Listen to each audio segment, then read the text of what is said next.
தயாரிப்பாளர்களுக்கு ஒரு சில பிரச்சனைகள் இருக்குது. இப்போது அவங்க தயாரிக்கிற படம் வந்து முக்கியமான தேதிகளில் வந்து இப்போ பொங்கல், தீபாவளிக்கு வந்து ரிலீஸ் பண்ணுறதுல ஒரு சிக்கல் வரும். சின்ன படத்துக்குலாம் கிடைக்கிற வாய்ப்பு கம்மி.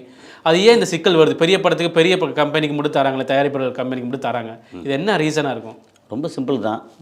தியேட்டருக்காரங்களுக்கு வந்து எந்த படத்தை போட்டால் நமக்கு வந்து நிறைய வந்து வருமானம் வரும், ஆடியன்ஸ் நிறையா வருவாங்க.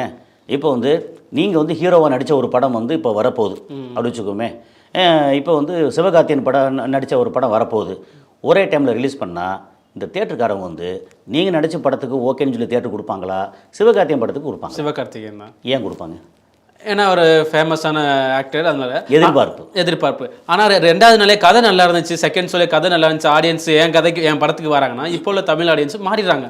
பெரிய ஹீரோவாவது இப்போ விடாமுயற்சிலாம் பார்த்தீங்கன்னா டக்குன்னு மாறி சேஞ்ச் ஆகிட்டாங்க, கதை நல்லா இல்லை அப்படின்ட்டு.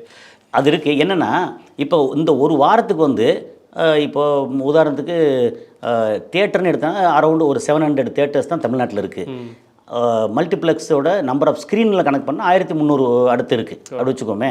இப்போ வந்து விடாமுயற்சி வந்தது. விடாமுயற்சிக்கு வந்து உதாரணத்துக்கு ஒரு 600 தியேட்டர் 650 தியேட்டர் போட்டான்னு வச்சுங்களேன். படம் நல்லா இல்லை, 2ஆம் நாள் 3ஆம் நாள் கீழே இறங்குது. ஓகே, அப்படி இறங்கும்போது ஆனால் அவங்க ஏற்கனவே வந்து அட்வான்ஸ் கொடுத்துருப்பாங்க. அப்போ வேறு வழி இல்லை, வச்சு ஓட்டித்தான் ஆகணும். அந்த வாரம் முழுக்க வேறு வழியே இல்லை, அந்த தியேட்டர்லேருந்து எடுக்க முடியாது. ஓட்டி தான் ஆகணும் ஃபுல்லாக. ஏன்னா அவங்க வந்து அட்வான்ஸ் கொடுத்துருக்காங்க.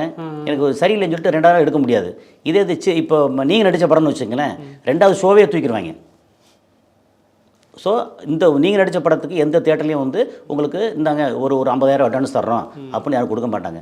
தியேட்டர் வந்து கொடுக்குறதே பெருசு அப்படின்ற இடத்துல. ஏன்னா எப்போவுமே டிமாண்ட் அண்டு சப்ளை அப்படிங்கிறது மார்க்கெட்டில் உலக அளவில் எந்த பொருளாக இருந்தாலும் எந்த துறையாக இருந்தாலும் இது வந்து தவிர்க்கவே முடியாது. யார் படம் நடித்தா, யார் படத்தை போட்டால் நமக்கு ஆடியன்ஸு தேடி வருவாங்களோ அவங்க படத்தை போடுறது வந்து, அவங்க படத்தை விரும்புகிறது தியேட்டருக்காரங்களோடது.